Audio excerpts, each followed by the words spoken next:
Assalamualaikum, salam sejahtera. Live dari Kuching, Sarawak. Anda kembali untuk menonton Sarawak Decides bersama dengan saya, Ghazali Zawawi. Hangat di DUN N39 Kerian apabila calon bebas di Kerian, Saratok, Dato' Ali Biju, selain dilihat bertentangan dengan Presiden Bersatu Tan Sri Muhyiddin Yassin kerana beliau bertanding menentang GPS di DUN Kerian, Dato' Ali Biju juga dikompan RM4,000 kerana tidak mematuhi SOP yang ditetapkan semasa hari penamaan calon untuk PRN ke-12 Sarawak. Dan kata Pesuruhjaya Polis Sarawak, Dato' Aidi Ismail, calon terbabit yang merupakan Timbalan Menteri Tenaga dan Sumber Asli, didatangi sekumpulan penyokongnya selepas selesai proses penamaan calon di Dewan Masyarakat Sri Kerian Seratok. Dan bercakap mengenai SOP, kita harapkan agar sepanjang proses berkempen ini semuanya berjalan dengan lancar. Dan kalau kita lihat, kreativiti juga sudah mula terselah dan kita nampak di media sosial terutamanya di DUN Nangka yang mana Dr. Anwar Rapai di sana yang mewakili GPS mengadakan aktiviti berbasikal bersama dengan penyanyi tempatan negara. Juga kalau terlihat di DUN Batu Kawah yang mana kempen LED truck juga telah diguna pakai dan dirasmikan semalam oleh Datuk Seri Dr. Sim Kuhian. Di DUN Piasau, Datuk Sebastian Ting melakukan aktiviti senaman pagi dan disiarkan secara langsung menerusi FB Live, dan penggunaan QR Code juga rata-rata diguna pakai oleh calon yang bertanding untuk PRN ke-12 kali ini. Pastinya banyak yang akan kami bawakan kepada anda. Sebab itu kita ikuti dahulu antara tumpuan yang perlu menjadi fokus utama pada jam ini, Yumi. Are you ready for News at 5? Absolutely, Ghazali. Over to you, Yumi. Right, thank you. Hello there, you're now with me, Yume Serian, and you're watching TVS News at 5. Now, let's begin with our top stories for today.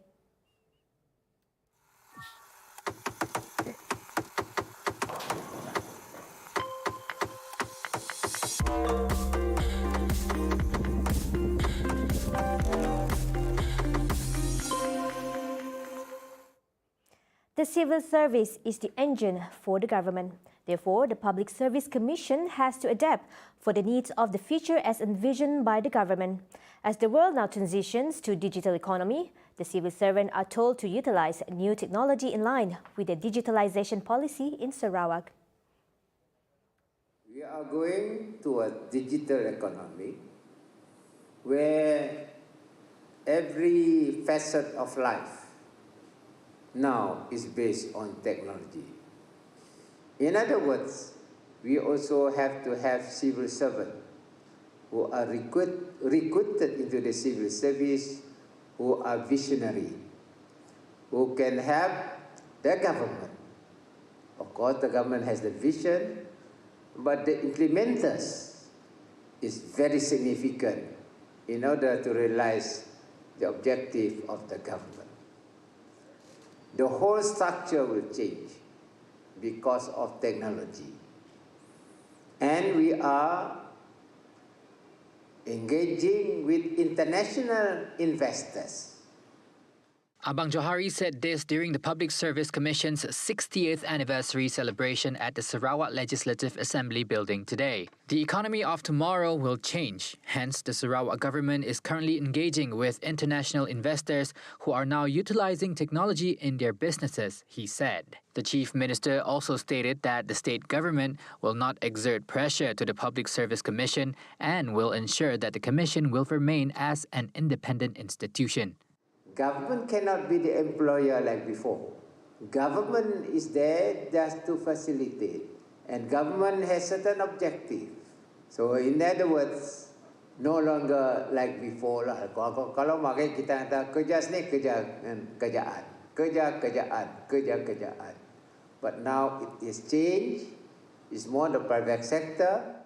Meanwhile, Abang Johari disclosed that the state government will relocate the Public Service Commission's office from the current office at Wisma Satok to a new office on the 16th and 17th floor of Hikmah Exchange.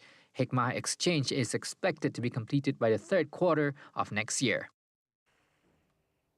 Gabungan Parti Sarawak GPS will announce its manifesto tonight at 8 p.m. with its initiatives spearheaded by the Chief Minister, Datuk Patinggi Tan Sri Abang Johari Tunopeng.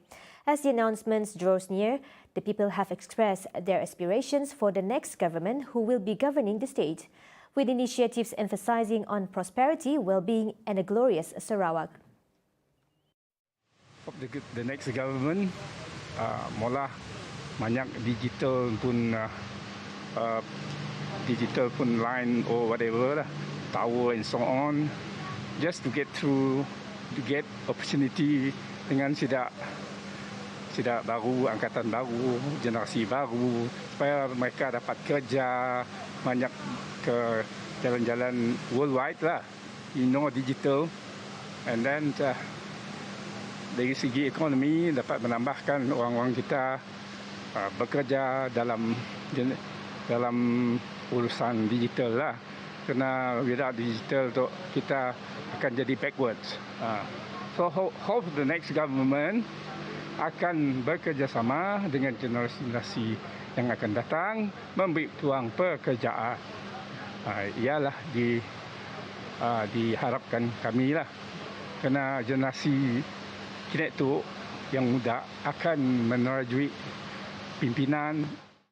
In terms of connectivity, Sinang hopes that via the Pan-Borneo Highway, it would expedite the implementation and connectivity by providing better services to the people in rural areas. Similarly, Eunice Lau, a pharmacist, hopes the leaders will be able to intensify road developments so that the rural folks are able to have easier access to healthcare.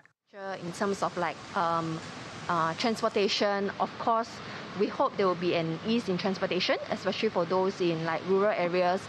Hopefully that things will pick up faster, as well as we say in terms of connectivity. Of course, we want them to be able to come out and access healthcare, access even normal daily goods as easy as us who are staying in the city.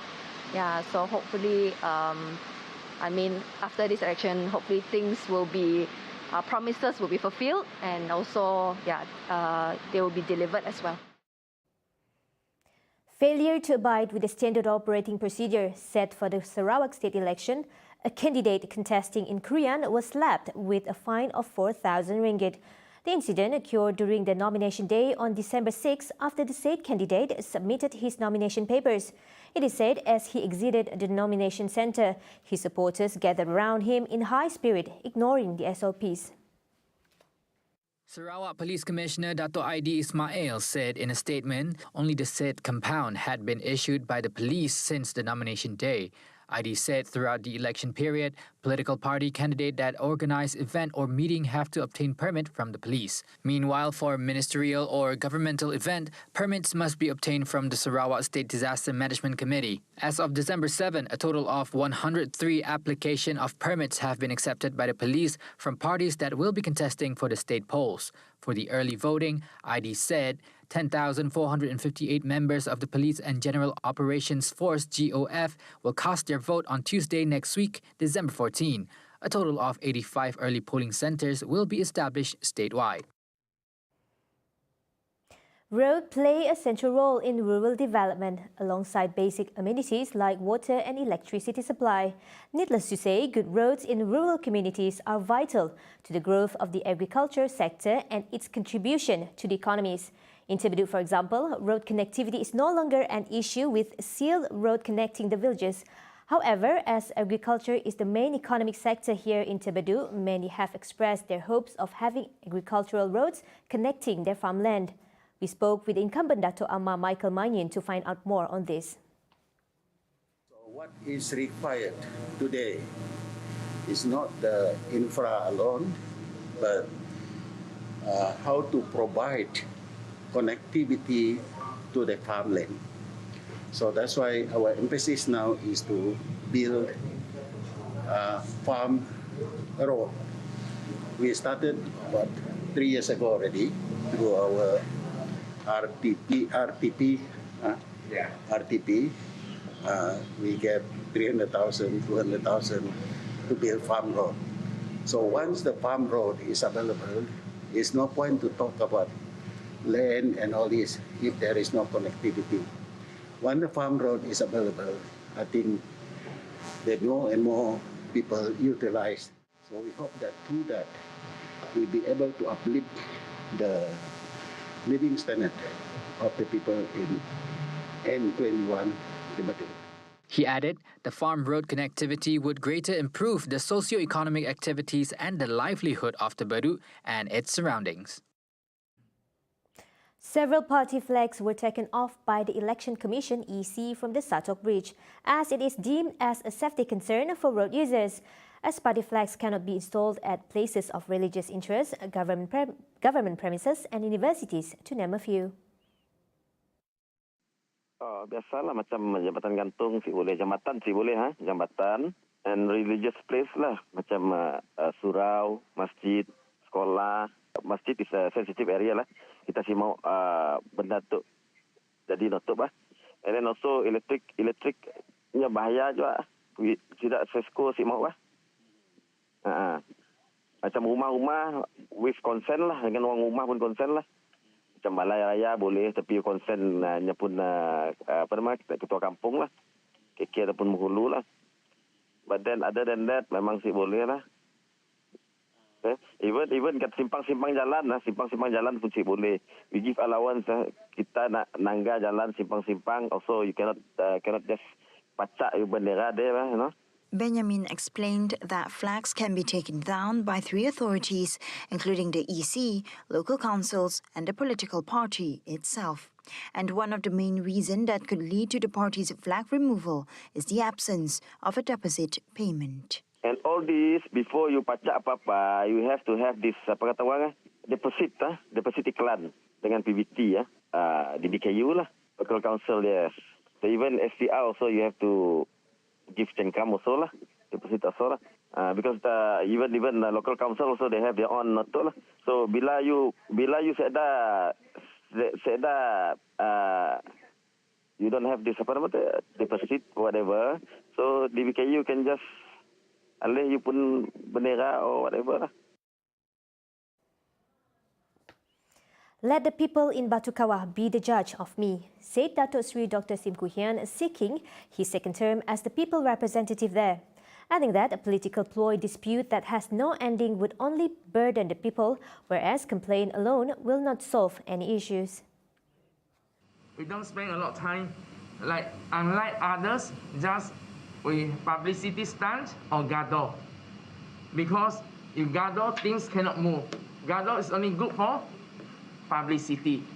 Dr. Sim, in his website and social media, has unveiled his 4-point election manifesto, which touches on the development of infrastructure, education, uplift livelihood, digital economy, tourism, and community well-being. In a 6-minute video posted on his Facebook, he shared the 5 years achievement he had done for the constituency. This is what the people in Batu Kawah expect the YB to do for them. You know? And complaints alone will not be able to have those monies. Complaints alone will not solve the issues. And this shows that how sincerely we are. Otherwise, people say that I just write my own report card.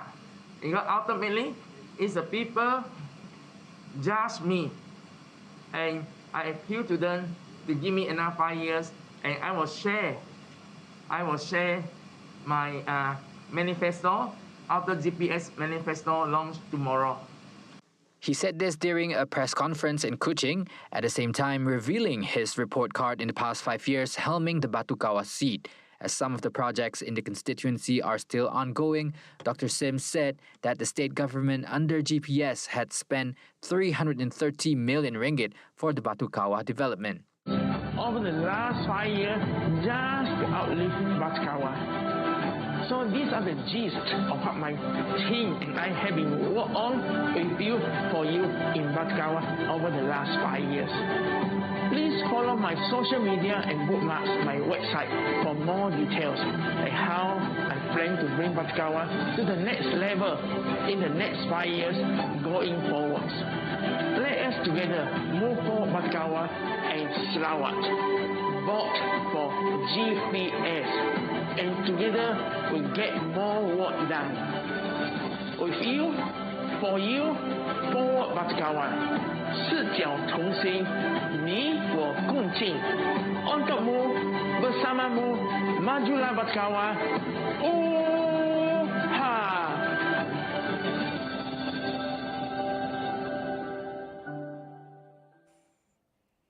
And that wraps up the 5 p.m. English news for today. Once again, I'm Serian. Stay safe and have a pleasant day. Back to you, Ghazali.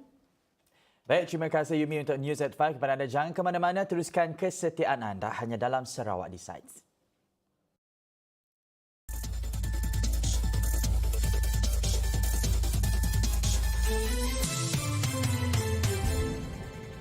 Keindahan dan keunikan alam semula jadi Malaysia menjadi aset penting pelancongan eko.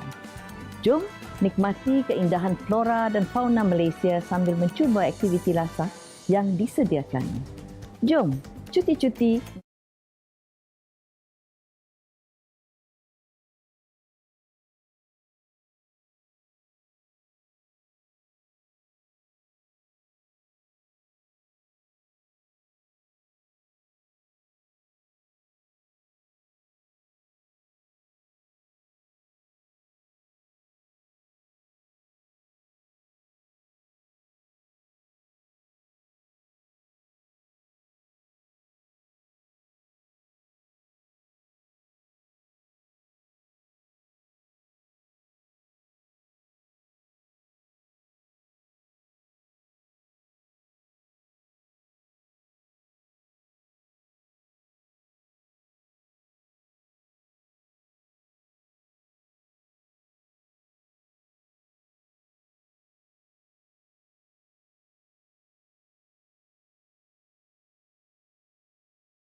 Malam ini jam 8 malam juga kita menantikan manifesto oleh gabungan Parti Sarawak GPS, yang mana adakah salah satu manifesto yang akan dibawakan pembangunan holistik dan inklusif untuk rakyat Sarawak. Lebih lanjut kita nantikan pada jam 8 malam ini. Sebelum itu, ayuh kita bersama dengan rakan setugas di Sibu. Kita bersama dengan Amira Varkisa.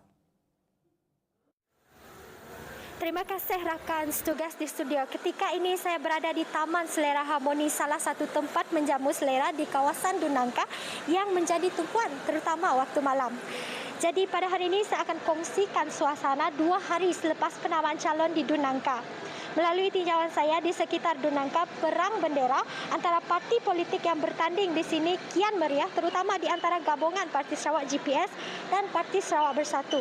Kawasan kampung, perumahan dan tepi-tepi jalan telah dipenuhi bendera kedua-dua parti tersebut. Namun bendera bagi Parti Bumi Kenyalang agak kurang kelihatan setakat ini.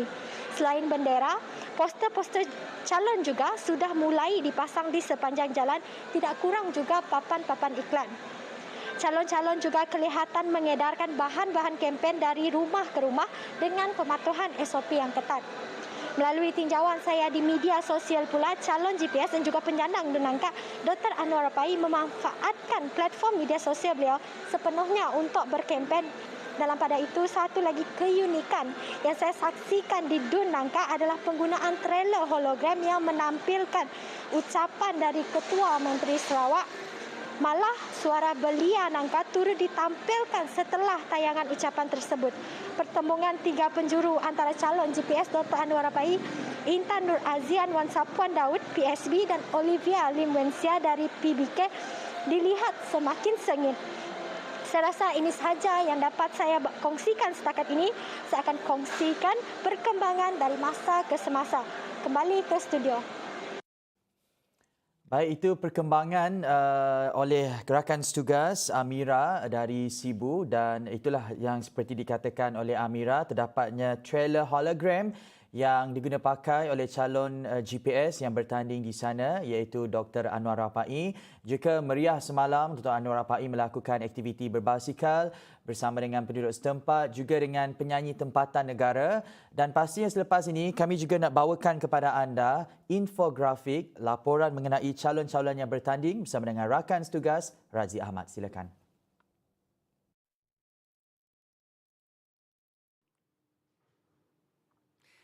Baik, di sini kami akan bawakan kepada anda senarai calon yang telah dikemaskini untuk 8 kawasan Dewan Undangan Negeri yang akan bertanding dalam pilihan raya ke-12 Negeri Sarawak kelak.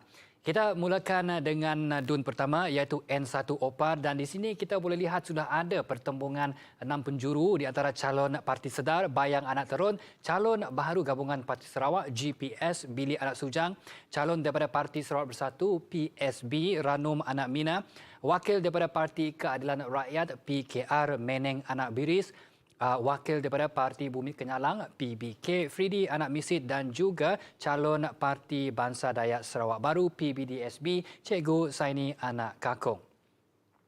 Seterusnya kita melihat kawasan Dewan Undangan Negeri N2 Tasik Biru di mana penyandang Datuk Henry Ginep akan kembali mempertahankan kerusi beliau di bawah bendera GPS dan beliau akan bertembung dengan 3 lagi calon lain iaitu calon PBK Paul Shannon Campbell Barin, calon PSB Dr. Tiki Anak Lafe dan juga calon daripada Parti Tindakan Demokratik DAP Granda Anak Aing. Kita melihat pula kawasan Dewan Undangan Negeri N3 Tanjung Datu di mana calon baru daripada GPS Azizul Anwar bin Adnan yang juga merupakan anak bongsu kepada penyandang kawasan itu yang sebelum ini Allahyarham Pehin Sri Adnan Satem, dan Azizul akan bertanding untuk meneruskan legasi yang ditinggalkan arwah bapanya dan juga penyandang sebelum ini ibunya Dato' Amar Jamilah Anu. Beliau akan bertemu dengan calon bebas Cikgu Talib, calon PSB Jerian bin Fauzi dan juga calon daripada PBK Goem Anak Pijar.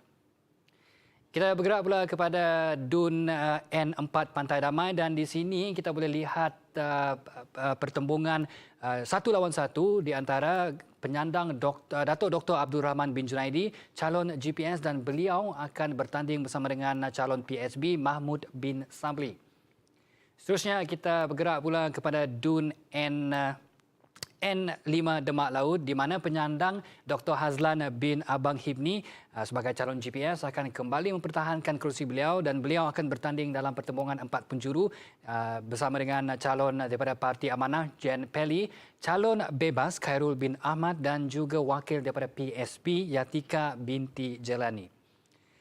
Seterusnya di kawasan Dewan Undangan Negeri N6 Tupong kita boleh lihat penyandang Fazruddin bin Abdul Rahman akan kembali bertanding di bawah GPS bersama dengan calon PBK Chan Hao Yeng, calon PKR Ahmad Nazib bin Johari. Seterusnya di DUN N7 Samariang kita boleh lihat penyandang Sharifah Hasidah binti Said Aman Ghazali. Beliau akan kembali mempertahankan kerusi beliau di bawah bendera GPS di dalam pertembungan 3 penjuru bersama dengan calon Amanah Abang Halil dan juga calon Sedar Osman bin Abdillah. Akhir sekali di DUN N8 Satok yang sudah tentu akan menjadi tumpuan dan fokus dalam pilihan raya ke-12 Negeri Sarawak kelak. Kita boleh lihat calon baharu daripada gabungan Parti Sarawak GPS Datuk Ibrahim Baki. Beliau akan menjadi calon mengganti penyandang kawasan itu Datuk Patinggi Tan Sri Abang Johari Tun Openg yang telah mewakili kawasan tersebut selama 9 penggal berturut-turut bermula dari tahun 1981. Beliau Datuk Ibrahim Baki akan dicabar oleh calon PBK Awang Badil dan juga wakil daripada PKR Dr. Haji Irwan. Baik, setakat itu saja daripada saya untuk kali ini. Kembali kepada rakan setugas di studio.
Menarik sebenarnya kalau kita lihat calon-calon kali ini bertanding mengaplikasikan platform atas talian seperti media sosial, yang mana video yang telah diupload oleh Dr. Ana Rapai, yang mana video untuk memasang bendera di rumah-rumah penyokong GPS setakat ini telah mencapai tontonan hampir 200,000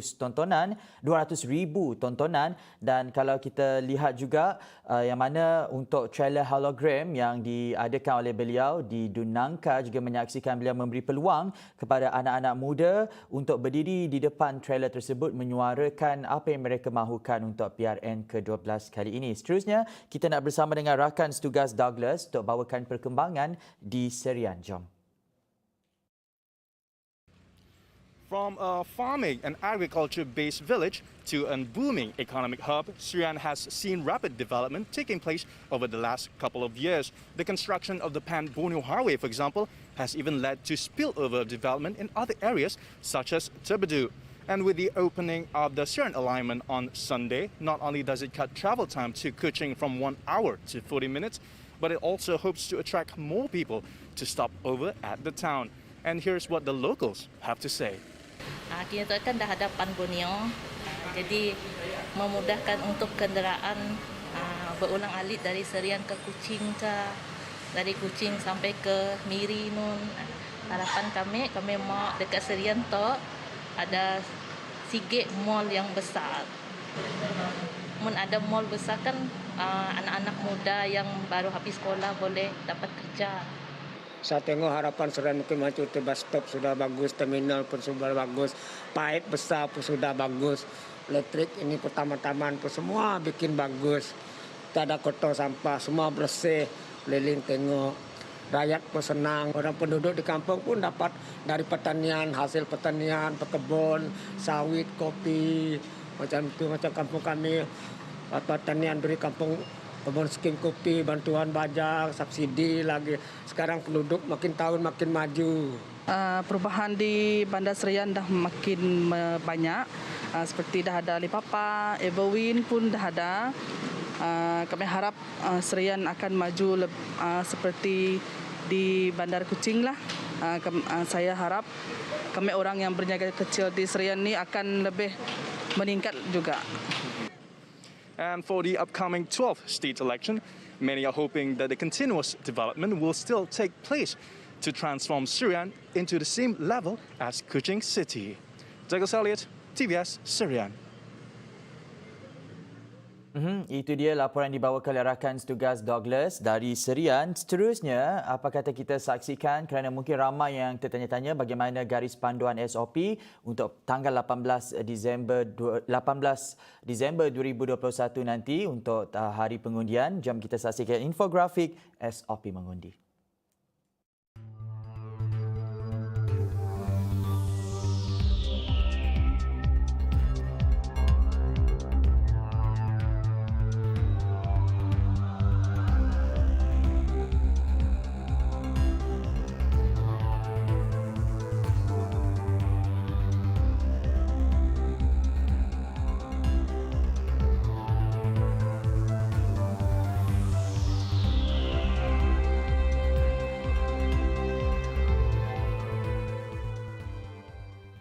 Kita harapkan pada tanggal 18 Disember nanti, hari Sabtu, semuanya berjalan dengan lancar untuk semua kita orang Sarawak. Turut menjalankan tanggungjawab masing-masing bagi kita milih siapakah kerajaan dan pentadbiran yang stabil untuk menerajui bumi Kenalang. Okey, jangan lupa untuk saksikan edisi Sarawak Decide seterusnya jam 6 petang. Sarawakku sayang, jaga Sarawak, into Sarawak. Kita jumpa selepas ini.